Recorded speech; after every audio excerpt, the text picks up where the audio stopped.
राम राम शेतकरी मित्रांनो, आज आपण एका अशा विषयावर बोलणार आहोत ज्याच्या भोवती आपल्या शेतीचं गणित फिरतं, पण त्याचं खरं गुपित मात्र जमिनीच्या 7 थराखाली दडले. आपण शेतात राबतो, घाम गळतो आणि पिकाला जोमदार आणण्यासाठी खतांच्या गोण्यावर गोण्या ओततो. बाजारात गेलो की आपण सर्वात आधी शोधतो ते म्हणजे DAP किंवा 10-26-26, कारण आपल्याला माहिती आहे नायट्रोजन नंतर जर पिकाचा कोणी खरा पाठीराखा असेल तर तो आहे फॉस्फरस. पण मित्रांनो, कधी विचार केलाय का की इतकी महागडी खतं टाकूनही कधी-कधी आपली पिके पिवळी का पडतात? आपण जमिनीला जे देतोय ते पिकाच्या पोटात जातंय का? की ते जमिनीतच कुठेतरी अडकून पडतंय? आज आपण फॉस्फरसच्या त्या अदृश्य प्रवासाबद्दल बोलणार आहोत. जो समजून घेतला तर तुमच्या खतांचे पैसे वाचतील आणि जमिनीचा पोतही सुधारेल. हा व्हिडिओ केवळ माहिती नाही तर तुमच्या शेतीच्या भविष्याची गुरुकिल्ली आहे. त्यामुळे हा प्रवास शेवटपर्यंत नीट समजून घ्या.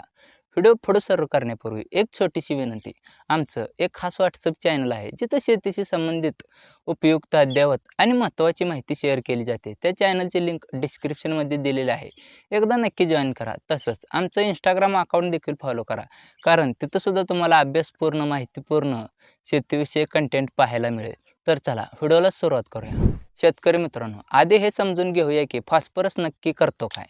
पिकाला फुटवा येण्यासाठी, मुळांची लांबी वाढण्यासाठी आणि पिकाला ताट उभं राहण्यासाठी फॉस्फरस हवाच. पण त्या पलीकडेही एक महत्त्वाचं फॉस्फरस काम करतो.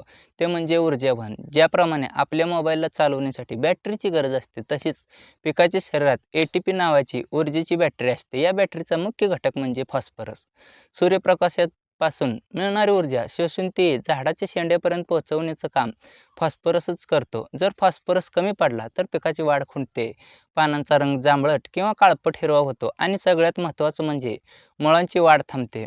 मुळं खोल गेली नाहीत की पीक पाण्याला किंवा रोगाला बळी पडतं. म्हणूनच फॉस्फरस हा पिकाचा पाठीचा कणा आहे. पण अडचण अशी आहे की हा कणा मजबूत करण्यासाठी आपण जे प्रयत्न करतोय ते निसर्गाच्या नियमात बसतात का? माती ही काही निर्जीव वस्तू नाही, ती एक जिवंत प्रयोगशाळा आहे. या प्रयोगशाळेत फॉस्फरस कशा प्रकारे वावरतो हे समजवण्यासाठी आपल्याला आपल्या घरातील व्यवस्थेचे एक उत्तम उदाहरण पाहावे लागेल. तर बांधवांनो, आता हे उदाहरण नीट लक्ष देऊन ऐका. आपल्या जमिनीतला फॉस्फरस हा 3 वेगवेगळ्या अवस्थांमध्ये असतो. पहिली अवस्था म्हणजे धान्याचे कोठार. विचार करा, तुमच्या घरात एक मोठं कोठार आहे ज्यात शेकडो क्विंटल धान्य भरून ठेवले. पण ते धान्य तुम्ही थेट खाऊ शकता का? नाही. कारण ते कच्चं आहे, त्याला कचरा आहे आणि ते कोठारात बंदिस्त आहे. आपल्या जमिनीतला 90% पेक्षा जास्त फॉस्फरस हा याच कोठार अवस्थेत असतो. तो मातीतील कॅल्शियम, लोह किंवा ॲल्युमिनियम यांसारख्या खजिन्यांशी इतका घट्ट बांधलेला असतो की वनस्पतीची मुळं त्याला स्पर्शही करू शकत नाहीत. हा फॉस्फरस तिथेच आहे, पण तो तुमच्या पिकासाठी दगड अवस्थेत आहे. दुसरी अवस्था म्हणजे आपलं स्वयंपाकघर. कोठारातलं धान्य जेव्हा आपण बाहेर काढतो, ते निवडतो, साफ करतो आणि शिजवायला घेतो, ती ही अवस्था. यात जमिनीतील सेंद्रिय पदार्थ, कुजलेला पालापाचोळा आणि शेणखत येते. हा फॉस्फरस हळूहळू तयार होत असतो. तो थेट पिकाला मिळत नाही, पण थोड्या मेहनतीनंतर तो उपलब्ध होऊ शकतो. आणि तिसरी अवस्था म्हणजे आपल्या जेवणाचं ताट. जेव्हा गरम-गरम जेवण ताटात वाढलेलं असतं, तेव्हा आपण ते लगेच खाऊ शकतो. तसेच मातीच्या द्रावणात विरघळलेला जो फॉस्फरस असतो, तो म्हणजे हे ताट. पिकाची मुळं केवळ आणि केवळ याच ताटातील फॉस्फरसला शोषू शकतात. गंमत बघा, आपण जेव्हा बाजारातून DAP आणून टाकतो, तेव्हा आपण थेट ताटात अन्न वाढण्याचा प्रयत्न करतो. पण जमिनीची रासायनिक रचना इतकी क्लिष्ट असते की ताटात वाढलेलं हे अन्न काही तासातच परत ओढलं जातं आणि कोठारात जाऊन लॉक होतं. मग प्रश्न पडतो की कोठारातलं धान्य ताटापर्यंत आणतं कोण? मित्रांनो, कोठारातलं धान्य ताटापर्यंत आणण्याचं काम आपल्या घरातील आई किंवा गृहिणी करते. जमिनीच्या बाबतीत हे काम करतात सूक्ष्मजीव. हे सूक्ष्मजीव म्हणजे आपल्या जमिनीचे आचार्य आहेत. विशेषतः फॉस्फरस सॉल्युबायलायझिंग बॅक्टेरिया म्हणजे PSB नावाचे हे जीवाणू असतात.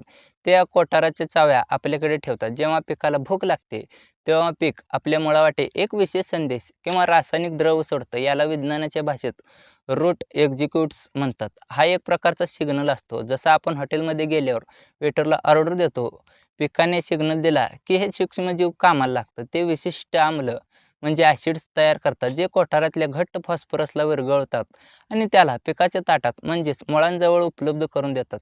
हे सूक्ष्मजीव आणि पिकाची मुळं यांच्यात एक अतूट नातं असतं.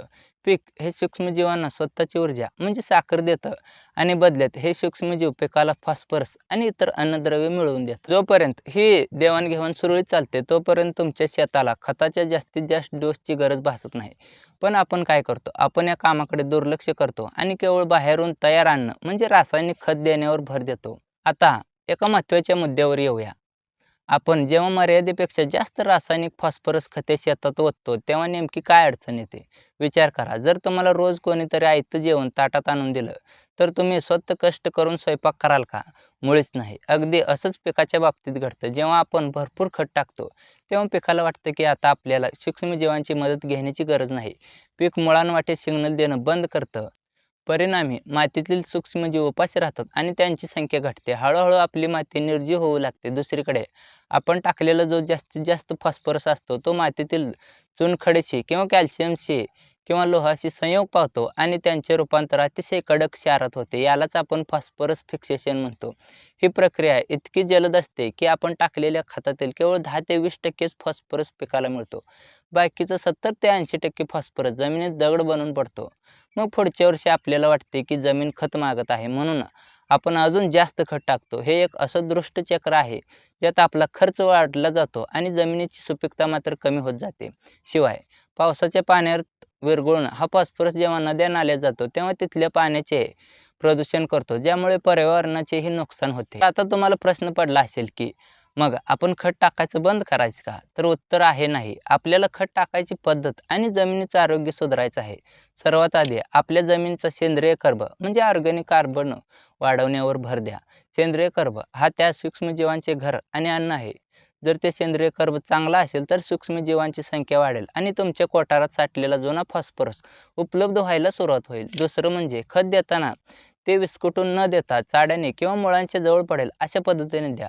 तिसरा आणि महत्त्वाचा मुद्दा म्हणजे जमिनीत ओलावा टिकवून ठेवा, कारण फॉस्फरस हा पाण्याशिवाय मुळांपर्यंत पोहोचू शकत नाही.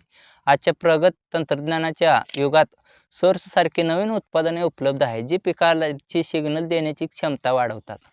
यामुळे पीक स्वतःहून जमिनीत दडलेला फॉस्फरस शोधायला शिकते.